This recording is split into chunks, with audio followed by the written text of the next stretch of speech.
Ayan po, 3:49 dito sa France. Nagising po kaming maaga ni Frank. Good morning po sa lahat. Ayan, ito po yung mga binili namin from Pinas. Mga bata. Ayan. Different kinds. Nakita kasi nila si Bija, yung panganay po ni Kabono, na mahilig sa ganyan. Pero mahilig din na po sila ng ganyan. Yan. Bumili din po sila ng ganyan. Chinese sausage. Binili po namin yan. Tapos ito, Narcissus. Binili ito sa akin ni ka-farmer ni Eno. 6 yan. Sabi niya, mura lang yan. Bilang kita niya sa Shopee. Akala ko kasi sa SM meron yan. Ito, Skyflakes, Lilis, Opposite, paborito ni Sam, na maanghang. Pizza the Fighter. Ayan. Paborito ni Frank, Pizza the Fighter. Siyempre, hindi mawawala si Chocomalaw, siyempre. Ayan. Kabataan natin yan eh. Tapos to, whole cashew nuts.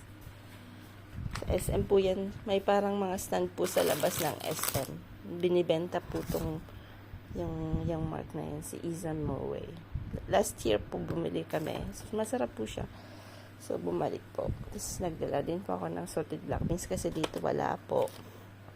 Bagoong, parang 4 yata nadala ko. Yan, 4 po. Ako lang naman kumakain yan. Tsaka Mang Tomas. Ito rin po wala akong makita nito. Kasi gusto ko pong gumawa ng embutido. So, bumili po ako niyan. Tsaka yung Vienna sausage. Yung Vienna sausage po, tinago ko kasi baka makain ni Sam. Kaya tinago ko po. Ito po yung ano po to? Patanggal ng ano ba tawag ng kaliskis. Kasi si Frank, nung may ginagamit siya kay mama, sabi niya, ang ganda nito ah. Gusto ko rin niya, sabi niya. So, singaling. Ayan. Cream oil. Pusit again, mabantot-bantot lang.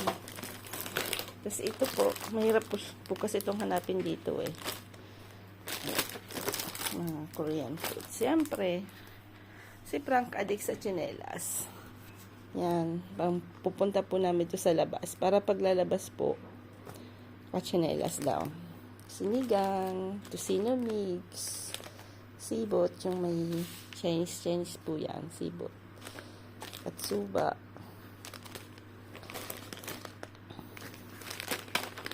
Ibalik ko po yun sa SM.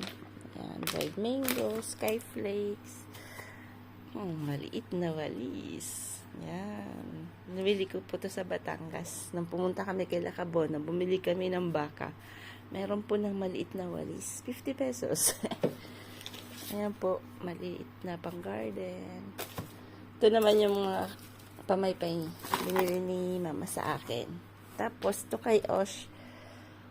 Nabili siya niyan.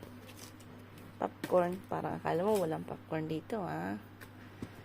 Yan. Tsaka to. Sa kanya din yan. Dadali niya to sa ano na po kasi sa university. So, sa Montpellier po siya.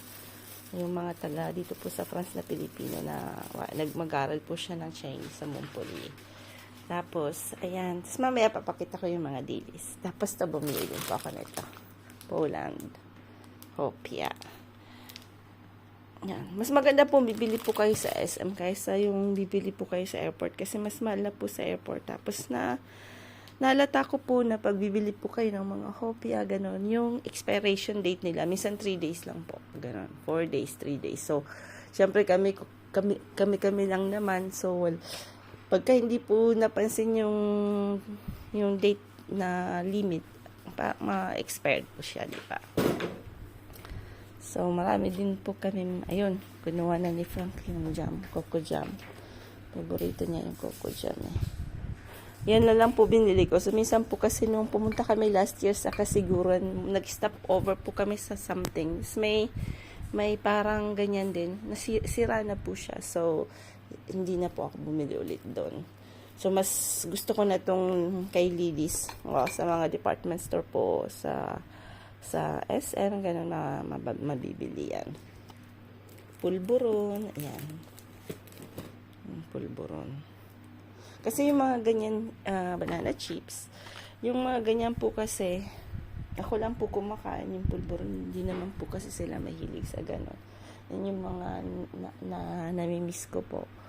Tapos, mamaya po, papakita ko yung mga binili naming damit from SM na mga cotton po, ganon. So, mamaya po. Tsaka mga dilis, papakita ko rin po yung mga binili namin dilis.